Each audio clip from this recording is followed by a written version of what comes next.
Well, either way, he did. It's going to have to be accepted by the censors at Independent Wrestling TV.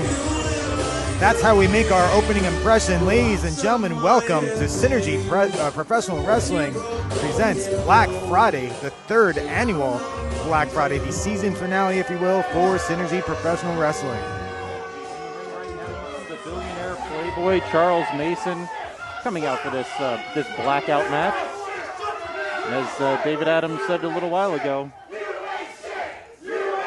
well, he didn't say that. He said that the only way to win this match is from a tap out or a knockout. And the crowd giving him the business, as one would say.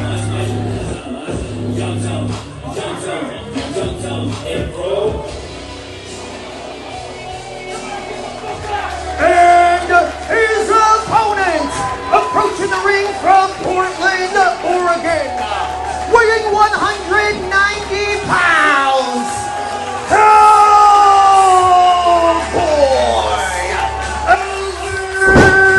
Ellis Taylor.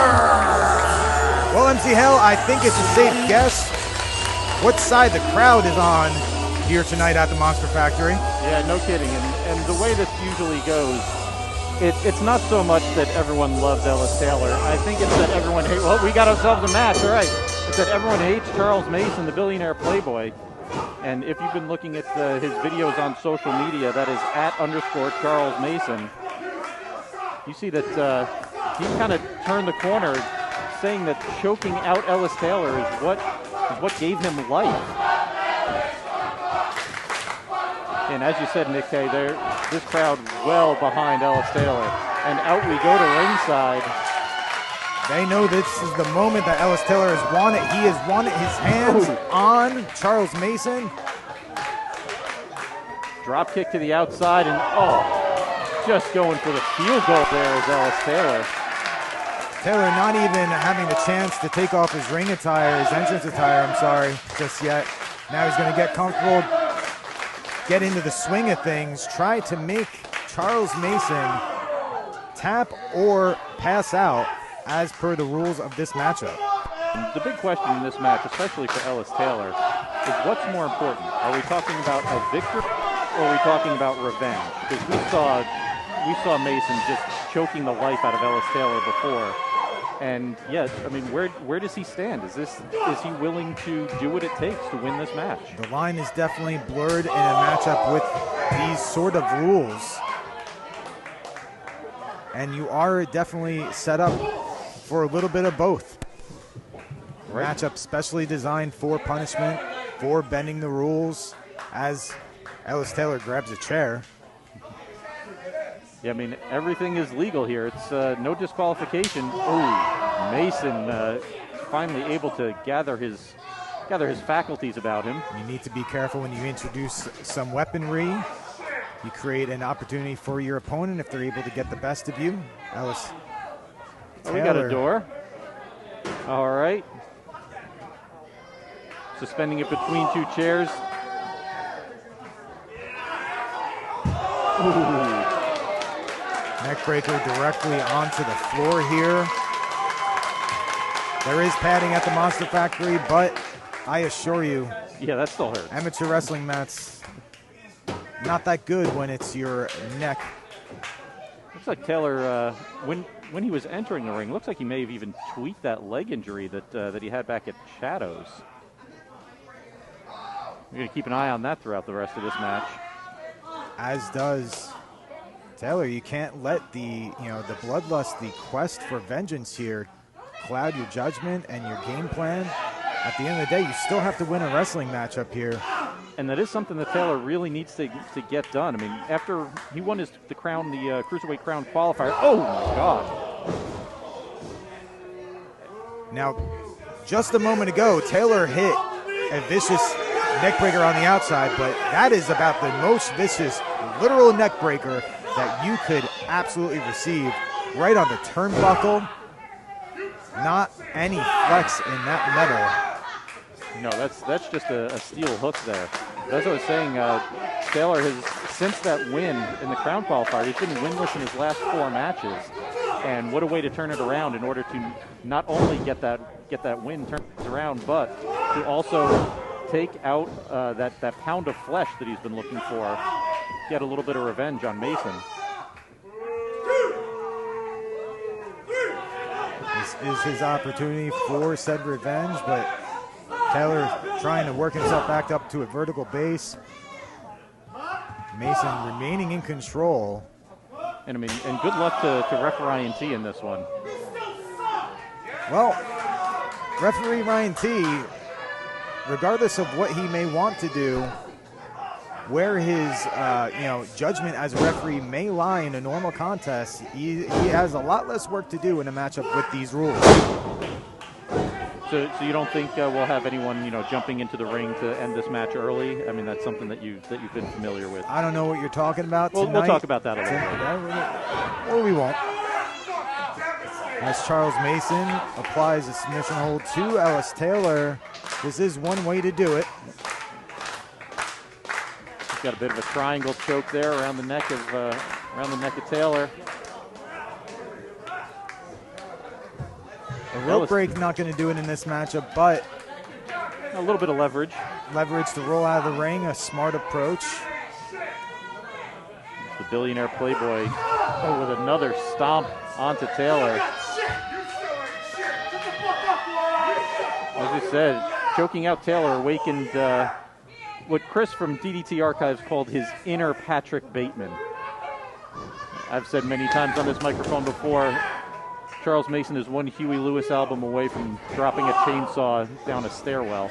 Well, hopefully Charles Mason is not in a foul mood on the way home enough to put a kitten in the ATM. Wouldn't surprise me, very honestly. Oh! If he maintains this sort of offense, he will be in a good mood to end the evening here. Mason's targeting that leg, that injured leg of Ellis Taylor. He saw the same thing that we did here at commentary. Mason just a predator. Ellis Taylor with a little bit of desperation, just slamming his heel into the side of the head of Mason. Taylor up and down with a vicious, I mean, I normally call that a knockout blow, but we'll see if that's exactly what it comes to. Well, there is a 10 count to answer to. The referee beginning that count for the first time.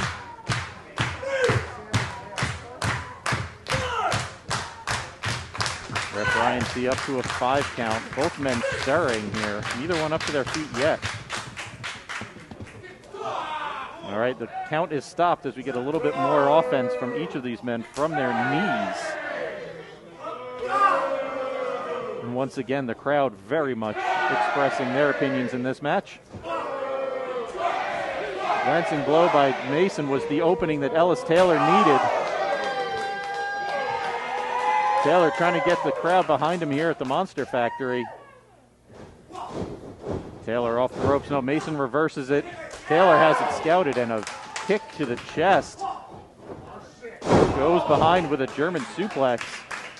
And you can see Taylor grabbing that knee. We got a sleeper hold by Mason. And I was just going to say, with a brief flurry of offense there, Taylor needs to stay focused. And another nice release suplex there. But he needs to remain focused in times when he is on the offensive, not get distracted by the fan base here. Stay on top of the opponent. You need to be the one to be on your feet when the referee hits that 10 count. Yeah, Ellis Taylor putting in a little extra time at the gym. Something unusual for him to be so focused. I think it really shows what this match means to him. He's coming in this with a little bit more emotion. It doesn't matter what finds your fire, it just matters that you get there, and I think that Ellis Taylor may be there as he lights up Charles Mason with these kicks. Nice solid one to the back of the head there. Yeah, he loaded up the boot on that one. That could answer a 10 count for sure for Charles Mason. Referee going to apply it, but I think that Ellis Taylor may not be done with him. Now Taylor, as you said before, unusually focused on this match coming in, putting in some of that MMA training that he's been known for before. And we are going to go down with the clash and then a crossface. Charles Mason is locked in. Is he Can going the to tap? crossface be the end of it? Mason biting the Act- wrist. We got a great view of it right here from commentary. Not that I'm sure we want to, but yeah, just the jaws of Mason locked around Ellis Taylor. Listen, in a match with no rules, with no traditional rule set applied, that is a beautiful counter. Smarter, not harder on the part of Charles Mason. Taylor able to turn it and reverse it into a, looks like a modified cloverleaf. Not quite traditional. All of Taylor's body weight on the legs of Mason. Yeah, not quite able to hold it. Mason, once again, very smart going after the injury. And it may not have been the prettiest version of the hold, but smart nonetheless. Try to wear down your opponent at any application you can. It does not have to be, doesn't have to be pretty, Nick. It just has to be effective. Absolutely not. Tornado DDT. But that was pretty. Oh, and he held on to it. The front face lock there. Looks like he's got a guillotine. It is. If he cranks it there. Does he have it sunk in? Oh, he's got it. Yeah, he's got it sunk in. Ellis Taylor trying to roll his way to the Taylor ropes. really wants to give Mason all of his body weight like he just did.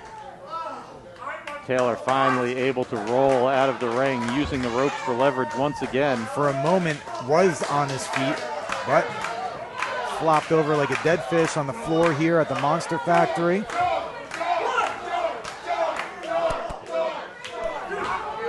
Well, the crowd chanting for the door. Looks like Mason, no, he's not going to go for it. He's just going to stalk Ellis Taylor a little bit more. Ellis Taylor, everything that Charles Mason hates. Young, dumb, and broke. Charles Mason has just expressed distaste for Taylor. I would say he's not a fan.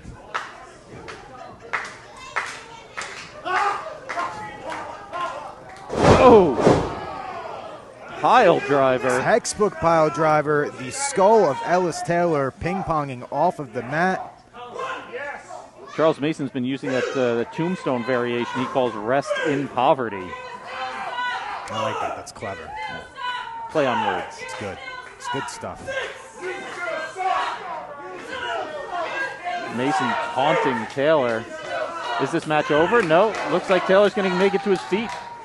Mason just showing the frustration. It's about as close as it gets. This crowd here at the Monster Factory still firmly on the side. And we've Ellis got Taylor, that has not changed. We've got a chain now.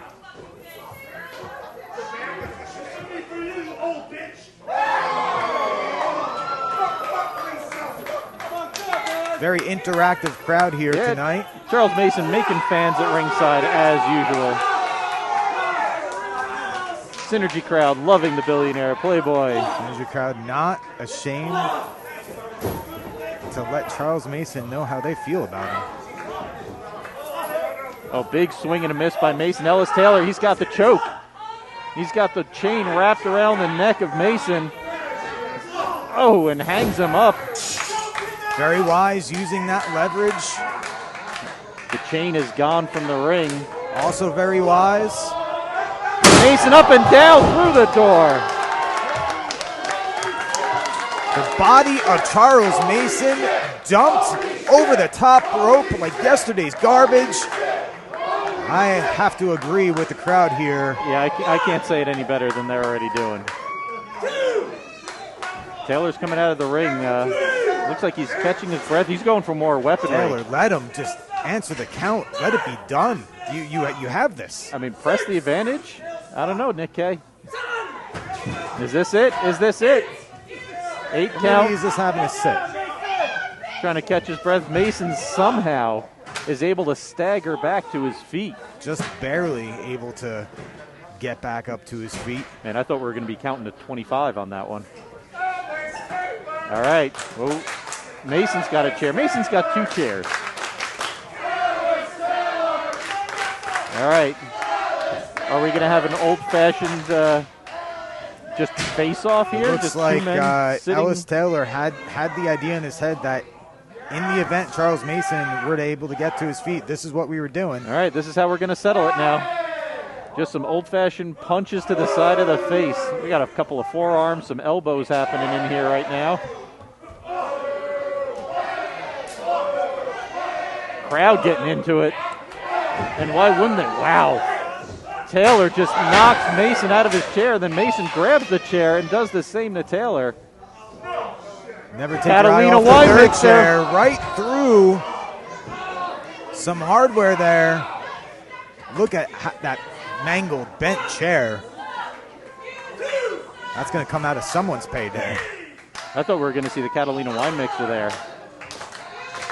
That reverse DDT bomb that Charles Mason often uses to put away his opponents.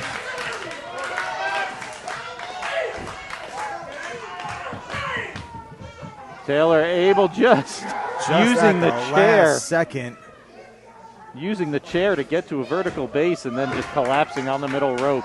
But both men in a bad way right now at this point in the match. A lot has happened to tax the body.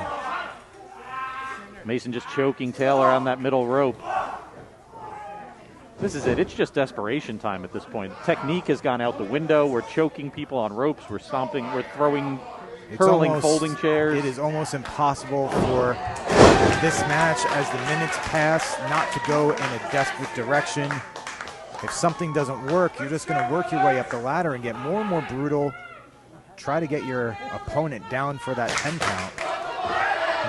Not an easy task when you have two men so hell-bent on beating the hell out of their opponent.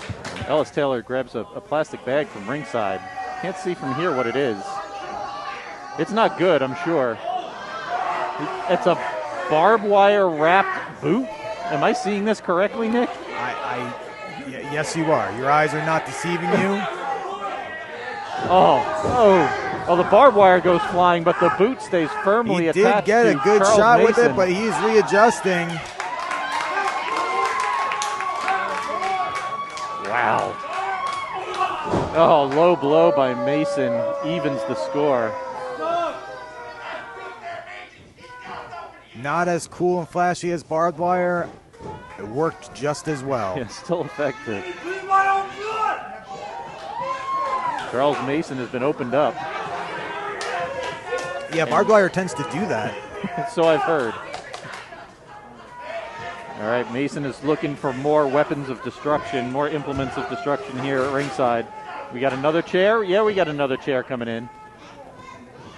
He's already got two. Now he's just using the chair to choke out Taylor. How many chairs do they have at the Monster Factory? A lot of chairs. Is all a number? All of chairs. All of chairs. All of chairs. As Mason sets up Taylor for some sort of bad idea. Like maybe a superplex looking for at the top rope here, but Taylor's fighting his way out of it. A couple of elbows to the back of the head on Mason. What in the world is Taylor going for here? Both men in a very dangerous position here. A lot of lighting equipment, set equipment here. Could be setting themselves up for their own demise. Forearm by Mason. Oh, he's going for the tombstone. Oh my God. There's no way. There's no way. The rest in poverty from the top rope through chairs. If Ellis Taylor gets up, he's not human. There's no way a living human is going to be able to stand up after a tombstone pile driver off the top rope into a table of chairs, whatever you want to call that hellish setup. Mason stops the count? Are you kidding me? Yeah, he had this in the bag. I mean, pun kind of intended. As Mason is trying to apply that bag, presumably to the face of Taylor, but super kick, able to reject that attempt. Taylor somehow still able to function in this match. Going through the wreckage of the chairs, trying to find a usable one. He finds it. And just a bare chair back of Mason and a second one. And are we going to go for three? He's loading up for it. Taylor has found that extra gear that he needed all along. That extra time in the gym, I think, is doing him some good. That extra cardio that he's been going through, that MMA training. And that is the killer instinct that you question if Ellis Taylor had it in the beginning of the matchup. It is there. The rings of Saturn being broken out by Ellis Taylor here. That's it. That is all. That's it. Ladies and gentlemen, here is your winner by way of 10 pounds, Cowboy Ellis Taylor. The blackout match somehow won by Hellboy Ellis Taylor. Man, this is what a way to start Black Friday. Much to okay? the delight here of the Synergy Professional Wrestling fan base at the Monster Factory, getting to their feet here to celebrate with Ellis Taylor. And absolutely, I agree, what a hell of a way to start off the 3rd annual Black Friday.